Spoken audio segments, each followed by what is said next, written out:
On today's Locked On Texans podcast, making sense of the Maliek Collins trade. Why did Houston look to move on from Maliek Collins? And we're still waiting on a splash on the offensive side of the ball. Nick, if you can hear us, help us out. You are Locked On Texans, your daily Houston Texans podcast. Part of the Locked On Podcast Network, your team every day.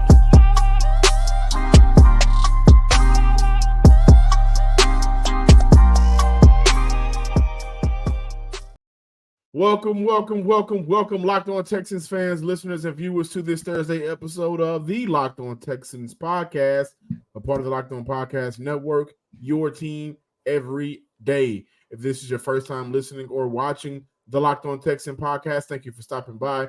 Please subscribe, like, and comment to the Locked On Texans podcast on YouTube and wherever you listen to your podcast. And thank you to all of our returning listeners lending your ear for another episode as we talk Texans.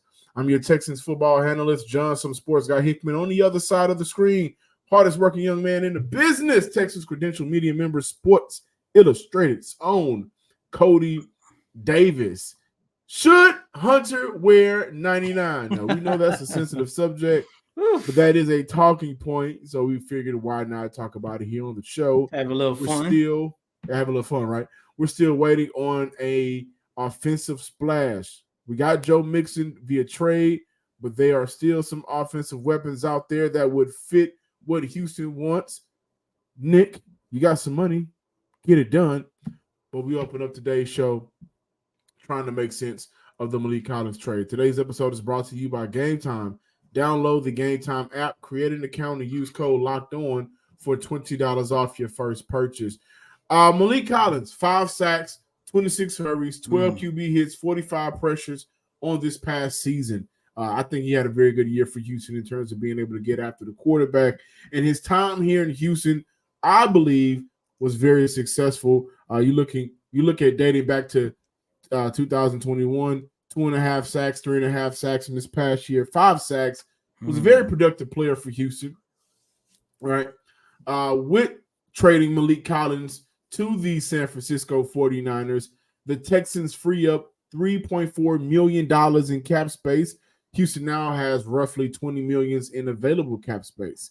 Cody, what are your thoughts now that Maliek Collins is no longer a Houston Texan? That is another body that needs to be filled. Well, it's the number one trending topic when you talk about the Houston Texans as of right now. And the departure of Maliek Collins signals that the Houston Texans are doing everything possible to go after Arik Armstead, who was released by the San Francisco 49ers at the start of the new league calendar year yesterday afternoon, like around 3 o'clock Central. And John, that was funny because a couple of days ago, you and I both was told, keep an eye out for Arik Armstead once he becomes available at the new league year. And John, that is also something I've been noticing what the Houston Texans have been doing.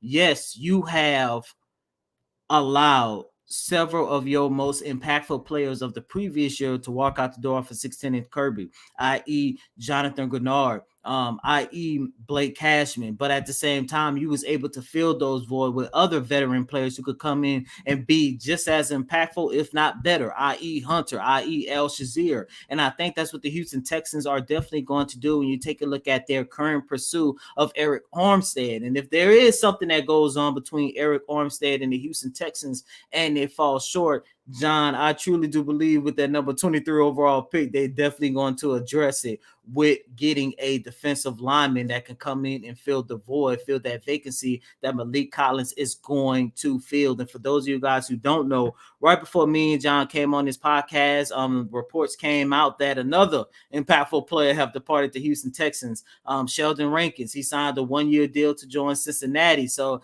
that is another guy to where it was like, okay, where two bodies, at the time of the Maliek Collins trade, I was thinking to myself, well, maybe they're probably going to try to give, Sheldon Rankins maybe like a 2-year deal because, as you know, he came here last year on a 1-year contract. I was like, okay, maybe they're trying to work something out with Sheldon Rankins. We know how valuable he was for this organization, both on the field and off, but now he's gone. It's just another indication that they've definitely got their eyes set on Armstead. I would have been okay. Well, not okay, but I would have understood if Houston kept Maliek Collins, who was under contract, right? After everybody that they signed over the past 24 to 48 hours, right? And then use that first pick for a wide receiver or cornerback. But now it does signal that that first pick will be a D lineman. And this is something that you and I have both been, told. And so I think for Houston, making sense of that trade, Collins was a guy that was already here on the roster when DeMeco Ryans got here. Mm-hmm. Let's keep in mind, right? Like let's understand this. And I just recently mentioned on the show that we could see some movement with Maliek Collins. I didn't think it was going to be this fast, but I think what we're seeing, guys, if I can make sense of it, honestly, if I could just take the number hat off or take the trade hat off, if I can make sense of it for football reasons, this is what I see this move as. Thank you for your services. I really appreciate it. But I have to continue to build this roster the way my head coach sees fit. And if I'm a head coach, in this case, DeMeco Ryans, I have to build my roster the way I see fit. And I really appreciate you for what you were able to do for us last year. Had some good moments, no doubt about it. But I do think when we look at this D-line at the end of next season, you're going to see more range. You're going to see more depth, of course. You're going to see more guys that are more athletic through the middle. And you're going to see a D-line that really resembles what DeMeco Ryans wants. And so I don't think this is an indication on Maliek Collins as a player. Let me just say, like, over the last, 2 years he was here? 3. You talking about 3 years? Yes, right. He got here in 21. I mean, Maliek Collins really had a very good tenure here with the Houston Texans. But John, it just goes back to something that I just finished talking about. Like, yes, these are impactful players that have been the staple of the defense. Collins, Jonathan Grenard, they basically been the staple of that defensive line, of that defensive front for the last 2-3 seasons. However, this is just one of those situations where in order for you to get better, in order for you to catapult into playoff championship contention, these are the type of moves that unfortunately we're going to have to see. But, man, shout out to Malik Collins, man. True veteran, on and off the field, man. And he really meant a lot to that organization, especially getting them through those rough years. Yeah, absolutely. Really quick, 3 of the 4 starters on the D-line for Houston is now gone. So, you look at Collins, Rankins, and Grenard. They are gone. They were replaced by Danielle Hunter and Autry. Now they got to replace that spot one more time. And it's interesting to see how Houston will do that, honestly. It really is.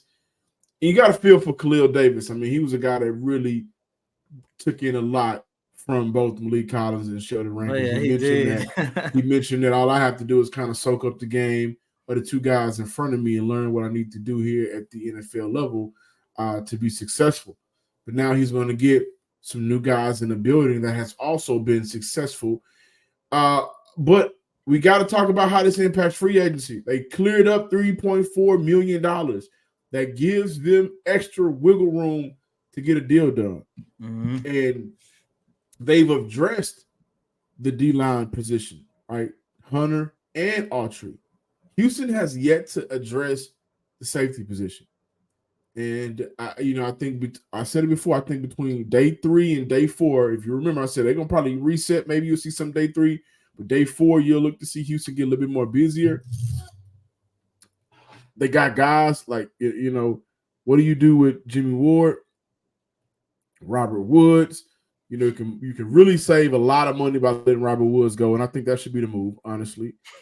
I can see Jimmy Ward staying on, but Houston right now, I think they're finding themselves in a position rather, where they are looking at the money that they need to increase talent and looking at the money on the roster that they could use to move on from, to be able to feed that talent that they need to. So I think day 4, day 5, by Friday, we'll see Houston get a little bit more active, comparable to day 2, where we saw the Mixon and the Hunter go down, and also Noah Brown was in the mix as well in that day. Right. Don't want to skip over that. And a punter. Don't want to skip over that. A very good punter. That was a good punter, but no. Yeah, very good. All-pro punter.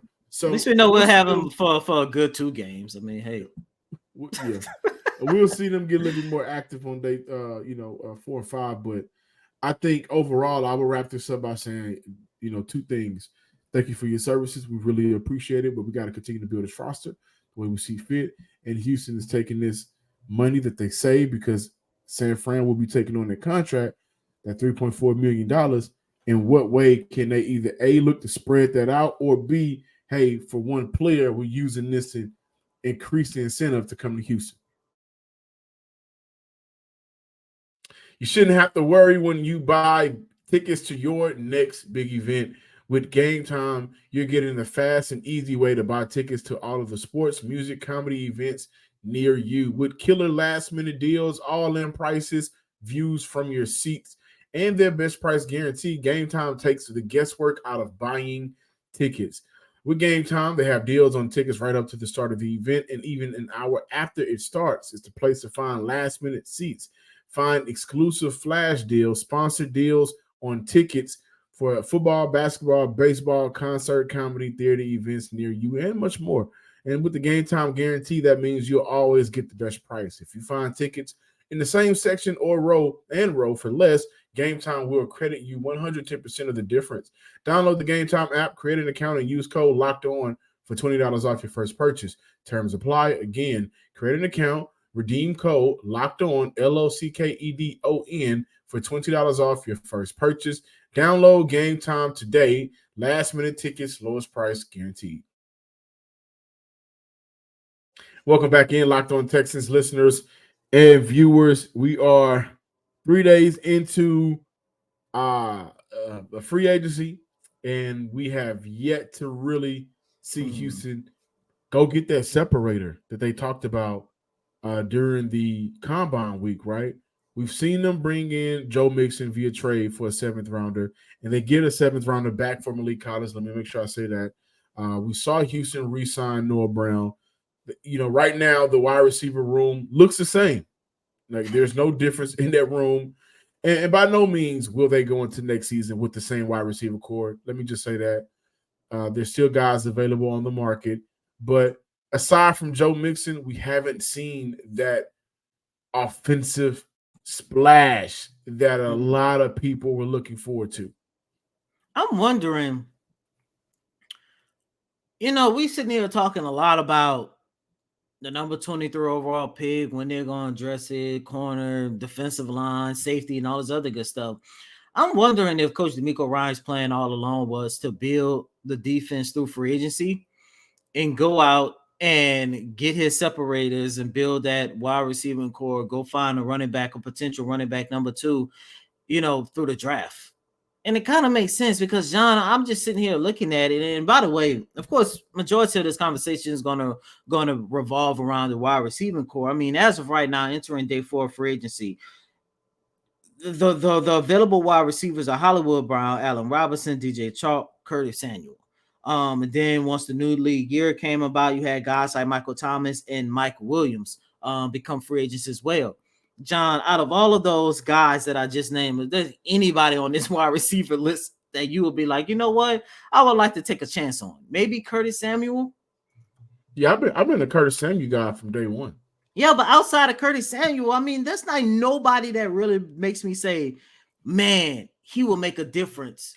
Facts. If you bring him in. This wide receiver room has, this wide receiver free agency has been underwhelming. And we've said that multiple times here on the show. Yeah. Like, once the T. Higgins got tagged, and unless Houston trades for T. Higgins, once Mike Evans went back, do you trade for T. Higgins? Do you call up Minnesota and say, hey,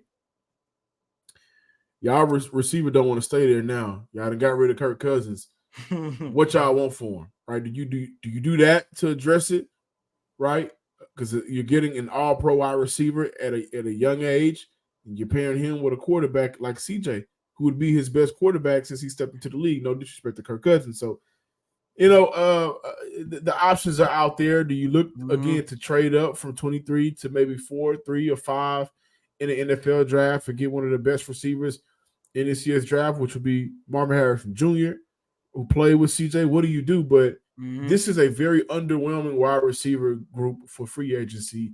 And, honestly, given what we know and given who we know, what we know about Nick Caserio and D'Amico Ryans, to a sense, like not getting one right now make sense. I can also see Houston again waiting until day 4 or 5 later on when everything else is kind of the smoke clears a little bit and the dust is settled, and then okay, we can bring him in for camp.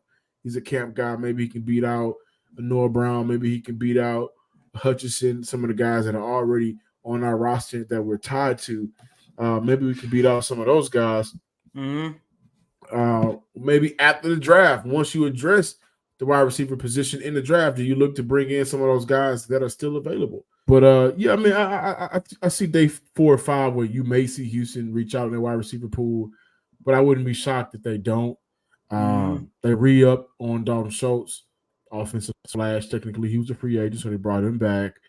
And I think for Houston, it's important to look for guys that will be contractually tied to them. They can be tied to each other for 4 years, where you'll get them on rookie deals while you're still having to look to pay the top name guys. So we'll look to see Maliek Collins get paid next year. We'll look to see Stingley. We'll look to see some of these other bigger name guys already on the roster. And they may have a group of wide receivers coming out in this year's draft that they really like, that they can draft, and they'll be on those rookie deals by the time you see by the time you see CJ needed to get signed, or some of these other bigger contracts that Houston will have to take on. Those contracts for those rookies won't be as detrimental to the cap space as some of the other guys and then some of the maybe available free agents out there. I want to say this really quick. If I had to pick out of all these wide receivers outside of Curtis Samuel, I think I might have to go with DJ Chalk. I think he would be able to take the helm as of right now as wide receiver number 3, the way things are looking as of right now. Because look, there's a big gap between where Nico and Tank stand and where Noah Brown and Robert Wood stands, man. But John, like I mentioned, man, I truly do believe that, maybe this was Coach D'Amico Ryans' plan all along. Build his defense through free agency. Because I mean, they have made about 10 or 11 moves since Monday, and out of those 10 or 11 moves, about 8 or 9 of them came on the defensive side of the ball. It's going to be interesting to see how these next couple of days of free agency goes, but I truly do believe they're definitely going to hit the ball running on the offensive side of the ball during the draft. Yeah. Could be that theory I had. Oh, Lord. Hey, it worked last year. We'll see. But even still, Houston has to address that safety position. And I think you got Simmons and you got Diggs out there that are available. Even Eddie Jackson, I think they got to bring in some new faces at that safety position. Cannot run it back with what they have. And so I would personally 3, 2, 1. And so I would personally like to see them address safety right now over wide receiver, which may shock a lot of you. Did you know that even if you have a 401k for retirement, you can still have an IRA? Robinhood has the only IRA that gives you a 3% boost on every dollar you contribute when you subscribe to Robinhood Gold. But get this, now through April 30th, Robinhood is even boosting every single dollar you transfer in from other retirement accounts with a 3% match. That's right. There's no cap on a 3% match. Robinhood Gold gets you the most for your retirement thanks to their IRA with a 3% match. This offer is good through April 30th. Get started at Robinhood.com/boost. Subscription fees apply. And now for some legal information. Investing involves risk and including loss. We look at Robinhood. Their 3% match requires Robinhood Gold for 1 year from the date of the first 3% match. Must keep Robinhood IRA for 5 years. The 3% matching on transfers is subject to specific terms and conditions. Robinhood IRA available to U.S. customers in good standing. Welcome back in, Locked On Texans listeners and viewers. It's been a pretty eventful week.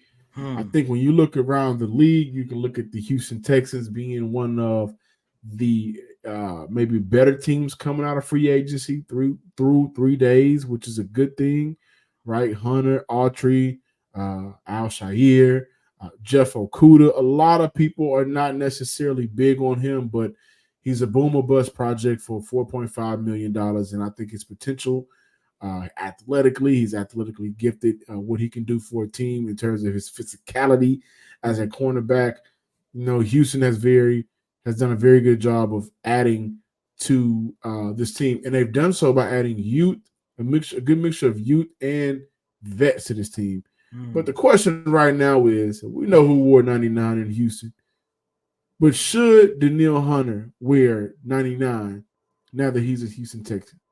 I got 2 words for you. Hell no. Exactly. I think that's the show. That's the segment. That's it, right? Like, what else?